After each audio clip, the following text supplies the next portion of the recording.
Halo, berjumpa lagi di dunia novel. Kali ini kita akan melanjutkan volume 10 dari Martial God Asura. Selamat mendengarkan. Bab 5670, Hal-hal kuno. Chu Feng, apakah kamu mengamati sesuatu? Fosun bertanya. Tidak, sulit untuk memastikannya, kata Chu Feng. Di mana tanda di tubuhmu? Apakah tersembunyi? Tanya Fosun lagi. Ya, saat Chu Feng berbicara, pikirannya berubah dan jejak itu muncul. Sebelum Chu Feng, dia merasa bahwa dia mungkin telah mencapai langit, jadi dia menyembunyikan tandanya. Hanya tidak ingin orang mengetahui bahwa dia ada hubungannya dengan tanah rahasia 9 surga. Jadi meskipun dia telanjang sebelumnya, Xia Xingchen tidak menyadari ada tanda di tubuh Chu Feng. Sepertinya sudah waktunya untuk pergi. Setelah memulihkan tandanya, Chu Feng merasa sedikit menyesal. Meskipun Chu Feng kini telah menguasai sebagian kekuatan tanah rahasia 9 surga, pemahamannya tentang tanah rahasia 9 surga masih terbatas. Sama seperti tanda ini, meskipun Chu Feng dapat menyembunyikannya, batas waktu tanda tersebut berada di luar kendali Chu Feng. Dan tanda inilah yang menjadi dasar bagi Chu Feng untuk membuktikan performanya dalam uji coba ini. Mereka harus pergi dari sini sebelum tandanya hilang untuk membuktikan kinerja mereka ke Istana Suci 7 Alam.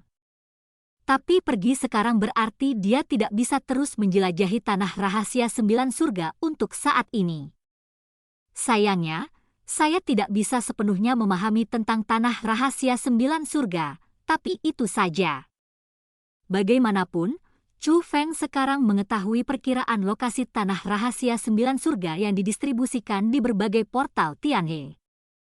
Walaupun saya tidak tahu lokasi pastinya, selama saya tahu perkiraan lokasinya, saya bisa menemukannya. Jadi Chu Feng bisa kembali ke sini kapan saja. Bahkan jika dia harus berlari jarak jauh di masa depan, Chu Feng pasti bisa melakukan perjalanan melalui tanah rahasia 9 surga. Untuk tempat-tempat yang jauh, bahkan jika para master Tianhe dan ahli top memiliki harta yang dapat dipercepat, itu akan memakan waktu lebih dari 10 hari atau bahkan puluhan hari. Adapun Chu Feng, selama dia bisa memasuki tanah rahasia 9 surga, dia akan bisa melintasi Bima Sakti hanya dalam 1 jam. Bahkan jika jauh dari Tianhe yang berdekatan, kecepatannya mungkin lebih cepat.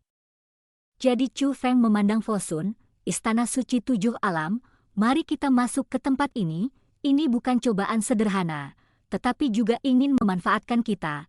Setelah kita keluar, kita pasti akan ditanyai, jika jawabannya tidak sesuai ekspektasi mereka, apalagi Anda tidak mendapatkan harta karun tersebut, kemungkinan besar nyawa Anda akan hilang. Lalu bagaimana kita harus menjawabnya? Tanya Fosun. Tentu saja saya tidak bisa mengatakan bahwa saya mengambil belati ajaib ungu, katakanlah saat kita sampai di altar, belati ajaib ungu itu hilang, mungkin tertelan oleh altar, dan aku mengatur ulang penghalang penyegelan untuk menyegel altar, adapun proses mengalahkan orang itu harus dirusak, dan senjatamu tidak bisa disebutkan. Setelah itu, Chu Feng menjelaskan cerita yang lebih masuk akal yang tidak akan dicurigai oleh Istana Suci 7 Alam. Setelah dirusak. Ini sudah saya tulis, apalagi yang perlu disembunyikan? Tanya Fosun lagi. Jangan bilang aku sudah memasuki pintu raksasa misterius ini, tapi bisa dikatakan kami menemukan pintu ini tidak mudah. Tapi kami tidak tahu bagaimana cara membukanya, adapun yang lainnya, tidak perlu menyembunyikan apapun, katakan saja yang sebenarnya, kata Chu Feng. Dimengerti, Fosun mengerti apa yang dimaksud Chu Feng. Istana Suci 7 Alam pasti sudah memiliki pemahaman tentang tanah rahasia 9 surga. Chu Feng dan Fosun mampu melangkah sejauh ini tanpa mengetahui apa yang mereka katakan, dan Istana Suci 7 Alam tidak akan mempercayainya. Kecuali rahasia yang tidak bisa diungkapkan, lebih baik mengatakan yang sebenarnya daripada sengaja menyembunyikannya. Setelah keduanya mendiskusikannya, mereka keluar. Saat ini, tempat misterius tertutup kabut 7 warna. Pria berbaju besi hitam, tapi bersuara seperti anak berumur 10 tahun, masih berdiri di tepi tebing. Tuanku, Chu Feng telah kembali dari gerbang bintang. Pria berbaju hitam melapor ke kedalaman tebing, suaranya masih belum dewasa, seperti anak kecil sungguhan. Teleportasinya kembali? Apakah dia mengatakan sesuatu? Dari kedalaman tebing, terdengar suara raksasa. Saya melakukan percakapan dengan Fosun. Dia mengatakan bahwa dia diteleportasi ke suatu tempat dan akhirnya keluar. Dia juga mengatakan bahwa dia menebak bahwa tanah rahasia 9 surga adalah susunan teleportasi, tetapi mungkin telah dihancurkan oleh seseorang. Adapun yang lainnya, setelah pergi dari sini, retorika Istana Suci 7 Alam tidak ada hubungannya dengan tanah rahasia 9 surga milikku sendiri. Apakah dia akan pergi? Tanya raksasa itu. Ya, mereka datang ke sini karena uji coba yang diselenggarakan oleh Istana Suci 7 Alam. Hasil uji coba ini ditentukan oleh kekuatan jejaknya, dan jejaknya akan segera hilang, kata pria berbaju hitam. Jadi begitu, kata orang itu. Tuanku, ada sesuatu yang saya tidak mengerti, karena Chu Feng dapat membuka gerbang bintang, dia harus memenuhi syarat untuk memasuki tanah dominasi. Mengapa kamu hanya menebak-nebak tentang tanah rahasia 9 surga, tapi tidak yakin? Apakah dia gagal meninggalkan namanya di prasasti utama? Tanya pria berarmor hitam. Dengan bakat Chu Feng, biasanya, dia pasti bisa meninggalkan namanya di prasasti penguasa. Sangat disayangkan gerbang bintang utama Tianhe ke-9 hancur total, dan gerbang bintang utama dari 8 Tianhe lainnya juga terlibat. Akibatnya, prasasti penguasa juga rusak. Jika tidak, Chu Feng akan menjadi orang pertama di era ini yang meninggalkan namanya di prasasti penguasa.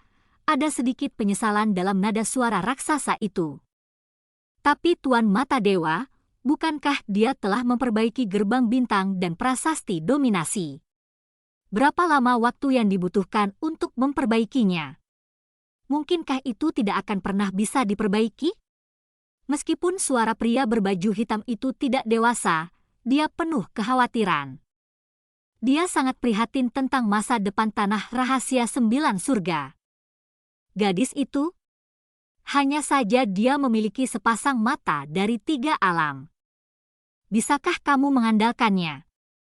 Jika diperbaiki, Chu Feng sudah memasuki tanah dominasi, jadi bagaimana mungkin dia tidak bisa meninggalkan namanya? Menyebutkan hal ini, raksasa itu sedikit mengeluh. Hei, apa yang kamu lakukan? Mengapa menjelek-jelekkan tuanku di belakang punggungnya? Tapi saat ini, suara seorang gadis kecil terdengar.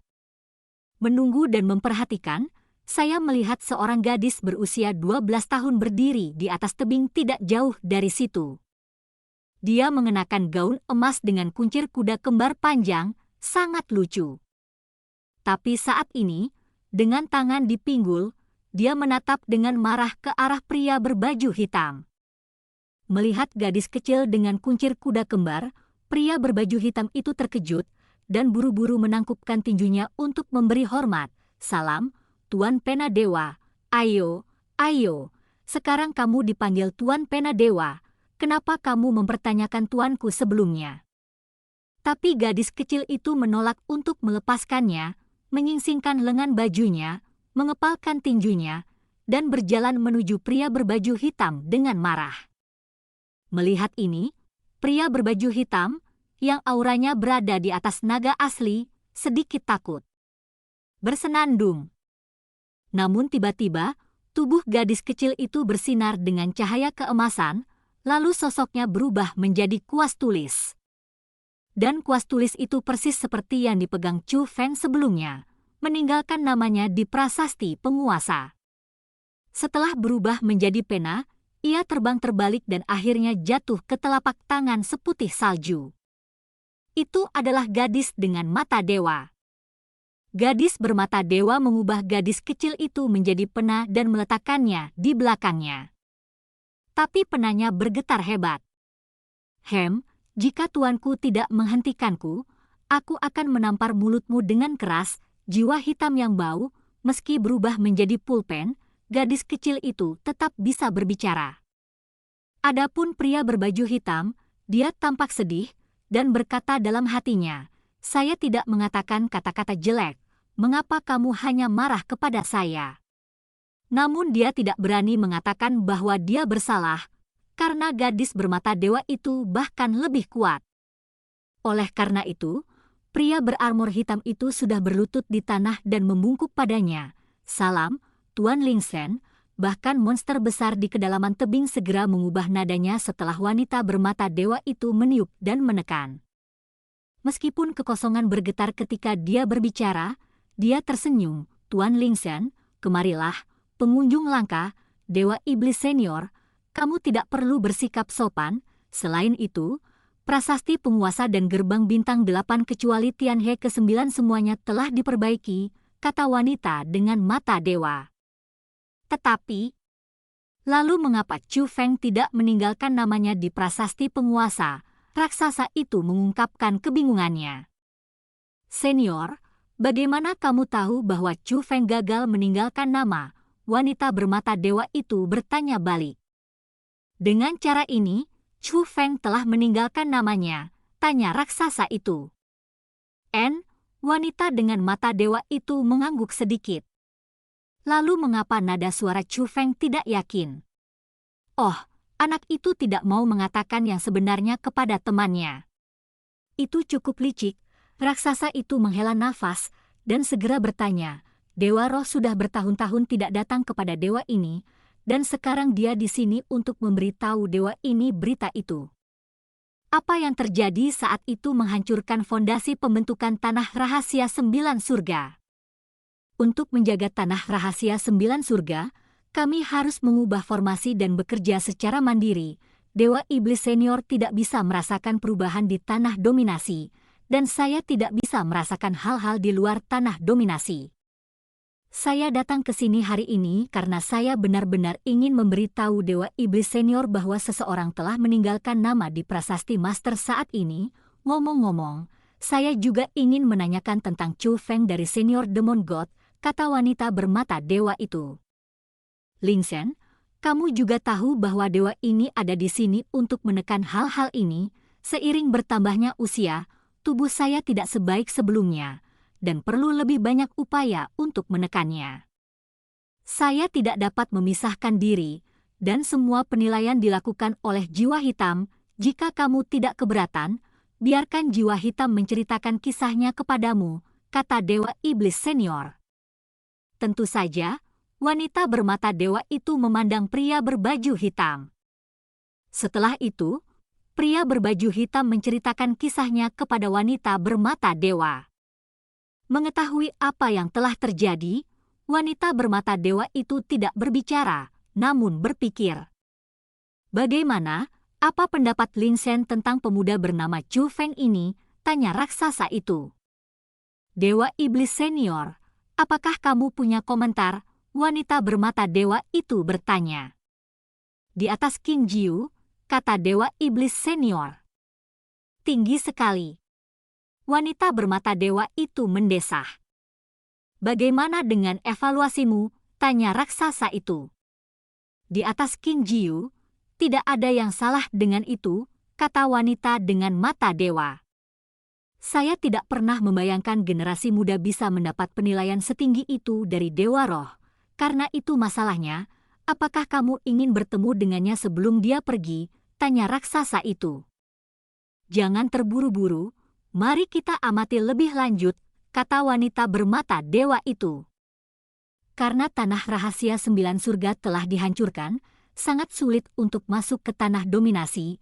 Jika putra ini tidak begitu berbakat dan beresonansi dengan gerbang bintang utama Tianhe ke-9, saya khawatir bahkan jika Anda memperbaiki 8 gerbang bintang utama lainnya, Lingsen, dia tidak akan bisa masuk ke tanah tuan. "Biarkan tinggalkan saja namanya di prasasti utama," kata raksasa itu. "Dewa Iblis Senior, aku mengerti perasaanmu. Chu Feng memang benih bagus yang langka, Tapi Dewa Iblis Senior, jangan lupa bahwa jika kamu tidak terburu-buru menceritakan dua hal kuno tentang zaman kuno, kamu tidak akan membawa bencana ke tanah rahasia 9 surga, kata wanita dengan mata dewa. Mendengar ini, raksasa itu terdiam. Setelah beberapa saat, dia berkata tanpa daya, "Kalau begitu, mari kita amati lebih lanjut." Dan cerita pun berakhir. Sampai jumpa berikutnya di cerita dunia novel.